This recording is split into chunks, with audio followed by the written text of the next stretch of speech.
Michael, can you explain that? What do you have going on here? Well, this is a simple nitric acid generator.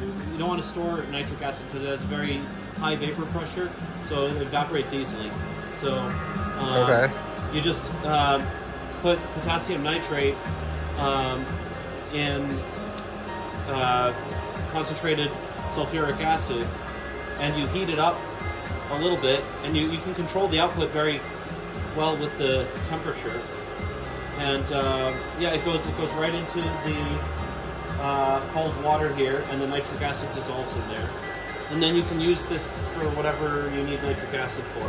Okay, and we're going to be making that sample for the EPR experiments, right? Yeah, so we have magnesium oxide, lanthanum chloride here, which we can precipitate with sodium hydroxide to get lanthanum hydroxide, and then that powder we react with the nitric acid also. And then here we have neodymium chloride, which I will try to precipitate out with, we got that from a neodymium magnet, so it's contaminated heavily with iron. So typically you'd precipitate it using oxalic acid, but in this case I'll be using malic acid because that's all I had to see if it works. So that will precipitate the neodymium, but not the iron, hopefully. And then we only need a tiny amount of that, so it doesn't need to be super pure. We just need to dope the lanthanum. Sweet. And the reason why we were doing this, is to give everyone a little background, is there's a book on EPR, or dynamic nuclear orientation, and it has a sample of this salt, this specific salt, and it characterizes it very well and gives you all the exact formulas of how to create dynamic nuclear orientation in this specific salt. So we're trying to replicate it based off of the information in the book, rather than solving all the mathematical problems that you'd have to solve in order to figure out what it is for a different formula.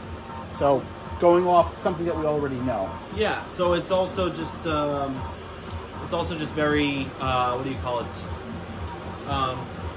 It's a good calibration point. Like you need to calibrate your EPR machine. Use this compound because it's well characterized. Right, and then we can know that we're doing everything else right. Yeah, because like if you can't even calibrate your system, you don't know what the heck you're doing. Right, exactly. And over here we can show everyone. This is the book, actually, the CD Jeffries book, Dynamic Nuclear Orientation. In here, it describes this sample of lanthanum, magnesium, nitrate oxide with a little bit of water, and that's the ND. What is that? Neodymium.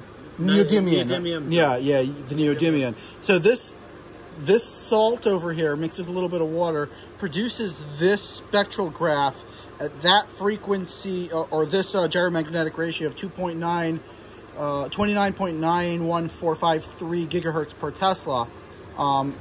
And they had specific magnetic field strengths and RF strengths to produce this spectral line. So this is what we're hoping to see once the sample is made.